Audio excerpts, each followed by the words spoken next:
തൃശൂർ ജില്ലയിലേക്ക് പോവുകയാണ്. അവിടെ ഒല്ലൂർ മണ്ഡലം വളരെ ശക്തമായ പോരാട്ടം നടക്കുന്ന ഒല്ലൂരിൽ കെ രാജൻ റവന്യൂ മന്ത്രി CPIക്ക് വേണ്ടി വീണ്ടും മത്സരരംഗത്തുണ്ട്. ഷാജി കെ കോടൻ കണ്ടത്താണ് UDFന്റെ കോൺഗ്രസിന്റെ സ്ഥാനാർത്ഥി.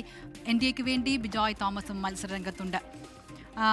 വലിയ പ്രതീക്ഷയോടെ CPI കണ്ട മണ്ഡലമാണ് ഒല്ലൂർ. കാരണം വയനാട് പുനരധിവാസം ഉൾപ്പെടെയുള്ള വിഷയങ്ങൾ മുൻനിർത്തി ഈ തിരഞ്ഞെടുപ്പിനെ നേരിടുമ്പോൾ വലിയൊരു പ്രതീക്ഷ CPIക്ക് ഉണ്ടായിരുന്നു. പക്ഷേ ഇപ്പോൾ ഈ തിരഞ്ഞെടുപ്പ് വോട്ടെടുപ്പ് കഴിഞ്ഞ ശേഷമുള്ള വിലയിരുത്തലുകളിൽ ചെറിയ ഒരു ഭയം, തിരിച്ചടി എന്ന ഭയം CPIക്കുണ്ട്.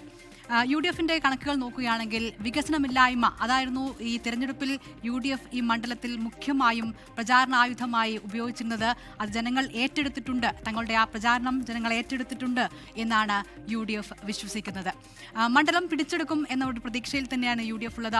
അവർ തൃശൂർ ജില്ലയിൽ ലഭിക്കുന്ന മണ്ഡലങ്ങളുടെ കണക്ക് ചോദിക്കുമ്പോൾ UDF ഉറപ്പായും ഉറപ്പിച്ചു പറയുന്ന മണ്ഡലങ്ങളിലൊന്നാണ് ഒല്ലൂർ. ഇനി LDFന്റെ കണക്കുകളിലേക്ക് പോവുകയാണെങ്കിൽ ഭൂരിപക്ഷം കുറയും എന്ന് LDF പറയുന്നു. അതായത് ശക്തമായ ഒരു മത്സരം ഇത്തവണ ഉണ്ട് ഒല്ലൂരിൽ എന്ന് LDF പറയുന്നുണ്ട്. അതുകൊണ്ട് തന്നെ ഭൂരിപക്ഷം ജയിച്ചാലും ഭൂരിപക്ഷം കുറയും എന്നതാണ് LDFന്റെ കണക്ക്.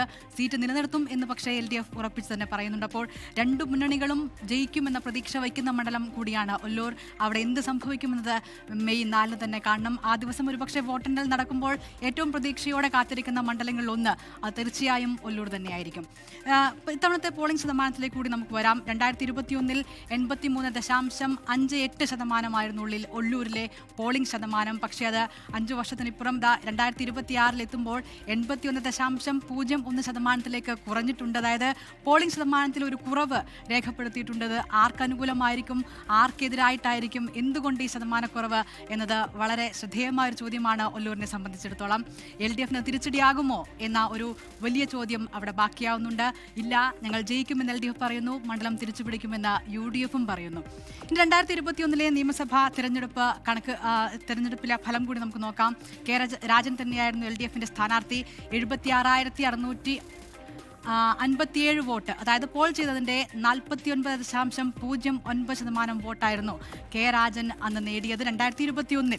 UDF സ്ഥാനാർത്ഥി കോൺഗ്രസ് നേതാവ് ജോസ് വള്ളൂർ 55,151 വോട്ട് നേടി 35.31%. ആകെ പോൾ ചെയ്തതിന്റെ 35.31% അദ്ദേഹത്തിന് നേടാനായ വോട്ട്. ഇവിടെ 14.28% മാത്രമായിരുന്നു BJPയുടെ വോട്ട് ഷെയർ എന്നത്. 22,295 വോട്ടാണ് BJP ഇവിടെ നേടിയതെന്ന് അഡ്വക്കേറ്റ് B ഗോപാലകൃഷ്ണനായിരുന്നു NDAക്ക് വേണ്ടി ഒല്ലൂരിൽ മത്സരിച്ചത്. ഇതാണ് 2021 കണക്ക്. ഭൂരിപക്ഷം 21,506 വോട്ടിന്റെ ഭൂരിപക്ഷത്തിനാണ് കെ രാജൻ 2021 മണ്ഡലം പിടിച്ചെടുത്തത്, ഈ മണ്ഡലം നേടിയത്. ഇത് നിലനിർത്താനാകുമോ എന്ന് ചോദിക്കുമ്പോൾ ഭൂരിപക്ഷം കുറയും എന്ന ഒരു കണക്ക് കൂട്ടൽ LDFനുണ്ട്. പക്ഷേ മണ്ഡലം നിലനിർത്തും എന്ന് LDF പറയുന്നു, മണ്ഡലം തിരിച്ചുപിടിക്കുമെന്ന് UDFും പറയുന്നു. ഇനി നമുക്ക് ഒല്ലൂർ നിയമസഭാ മണ്ഡലത്തിലെ തദ്ദേശ സ്ഥാപനങ്ങളുടെ കണക്ക് കൂടി നോക്കാം.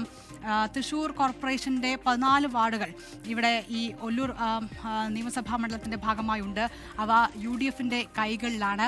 പഞ്ചായത്തുകളിലേക്ക് വരികയാണെങ്കിൽ മാടക്കത്തറ പഞ്ചായത്ത് അത് LDFന്റെ കയ്യിലുള്ള പഞ്ചായത്താണ്.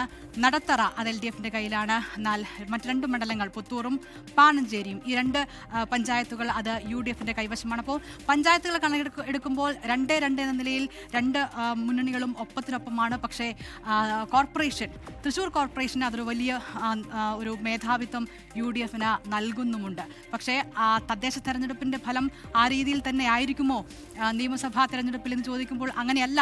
ഈ വോട്ടിംഗ് പാറ്റേണുകൾ പരിശോധിക്കുമ്പോൾ എന്നാണ് നിയമസഭയിലും ലോക്സഭയിലും തദ്ദേശത്തിലും വ്യത്യസ്തമായ രീതിയിൽ വോട്ട് ചെയ്യുന്ന ഒരു പാറ്റേൺ ഉണ്ട്. അതുകൊണ്ട് പ്രതീക്ഷ വളരെയേറെ വെച്ചു പുലർത്തുന്നുണ്ട് LDF ഈ മണ്ഡലത്തെ.